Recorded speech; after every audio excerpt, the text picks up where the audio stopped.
Yun nga mga kuys, magluluto na naman tayo ng isang pandiinang ulam. Nilaga. Let's go! Yan mga kuys. Hanapin yung mga gulay. Simulan natin. Ayos lang di ko minamadali. Yeah, at kung ano man ang kahantungan, taos puso ko natatanggapin. Layo na ako sa Boy ba natin mga kuys? at wala na akong balak bumalik. Yeah, sa mga bagay na alam ko namang magdudulot lang sa akin ng sakit.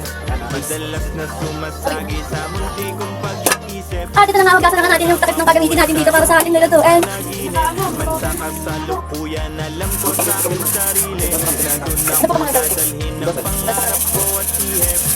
Malayo pa ako sa aking pupuntahan. Dito na nga, binabalawan naman natin yung takip na gagamitin natin para sa ating nilutuin. At kung ano man ang kahantungan, taos puso ko natatanggapin. Kasi malayo Ito na nga, sinasabon natin para mas malinis. Sabi ka talaga. Ano kaya mo ulam? sa mga bagay na alam ko namang magdudulot lang sa akin ang sakit. Dito na nga, binabalawan na natin siya. Malayo pa ako Ano sa mga kuys? aking pupuntahan. Palabutin natin yung ating boy ba? Hindi ko minamadali. At kung ano man ang kahantungan, taos puso ko natatanggapin. Kasi wala na akong magagawa, kundi akapin na mga bagay na alam ko naman na hiram lang natin at hindi na ako ngayon nangangamba. Tanggap ko lagi kung ano man ang mangyari ay wala akong pagsisisi.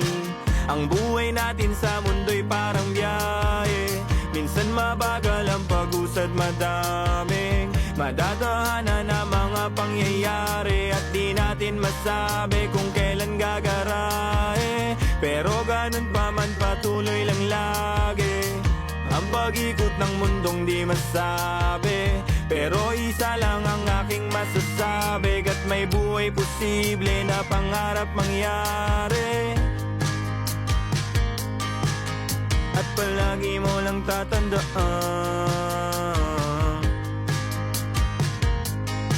na di mo hawak ang kalalabasan. Break tayo ulit sa niluto natin.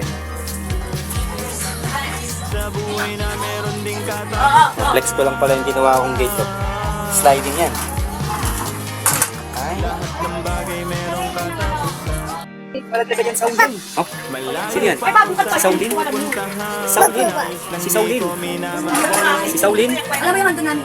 Si Saulin? Kung ano man ang kahantungan, Diyan, lalagay na natin ng mga gulay-gulay kasi malambot ng boy pa natin. Yung gulay na lang lulutuin natin, mga kuys.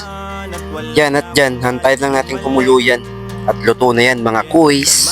At ayan na nga, mga kuys, luto na ang ating nilagang boy ba. lang sa akin ang sakit. Pochaw na, mga kuys. Pojak to. Sa mundo